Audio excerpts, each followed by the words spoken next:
ഒരുപാട് പ്രശസ്തരായ ഗായകരോടൊപ്പം തന്നെ വേദി പങ്കിടാനായിട്ട് അവസരങ്ങൾ കോക്കിലം അങ്ങനെ 2 പ്രോഗ്രാംസിൽ ഏഷ്യാനെറ്റിൽ പാടുന്നുണ്ടായിരുന്നു. പിന്നെ ഒരു നല്ല ബ്രേക്ക് ആയിരുന്നു. അൺഫർഗറ്റബിൾ ആയിട്ടുള്ളൊരു മൊമെന്റ് ഉണ്ടാവുമല്ലോ, അതെന്താണ്? അൺഫർഗറ്റബിൾ മൊമെന്റ് എന്ന് പറയുന്നത് എനിക്ക് ഞാൻ പല പല ഇതിലുള്ള പാട്ടുകൾ പാടും. അപ്പം അതിനെ ട്രെയിൻ ചെയ്ത് അമ്മയോട് പാട്ടുകളൊക്കെ പാടിത്തരാൻ ആവശ്യപ്പെടാറുണ്ടോ? മോൾക്ക് ഏറ്റവും ഇഷ്ടപ്പെട്ട ഒരു പാട്ട്? ഞങ്ങൾ രണ്ടുപേരും കൂടെ പാടിയ ഒരു പാട്ടുണ്ട്. അത് ഞങ്ങൾക്ക് ഏറ്റവും ഇഷ്ടമുള്ള പാട്ട്. ഞങ്ങൾ ഒരുമിച്ച് അത് കേൾക്കും. അത് യൂട്യൂബിലുണ്ട്.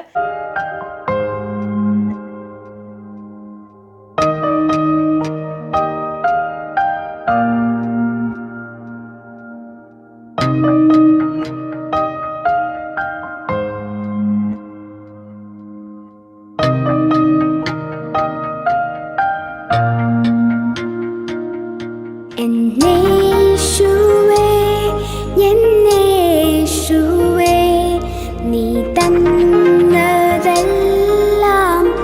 നന്മയ്ക്കായി. എന്നേശുവേ എന്നേശുവേ നീ തന്നതെല്ലാം നന്മയ്ക്കായി. തുன்பങ്ങൾ ഏറിടിലും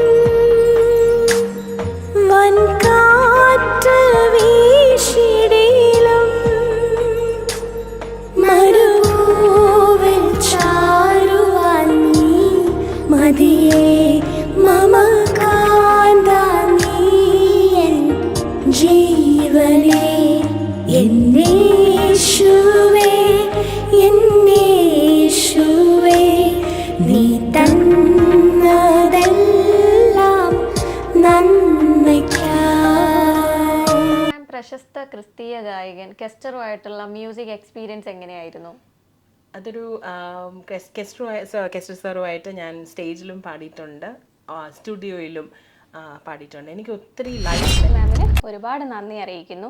ഇനിയും ഒരുപാട് ഉയരങ്ങളിലേക്ക് എത്താൻ സാധിക്കട്ടെ എന്നും പ്രാർത്ഥിക്കുന്നു. It's me Aswathy signing off from GTV. Thank U.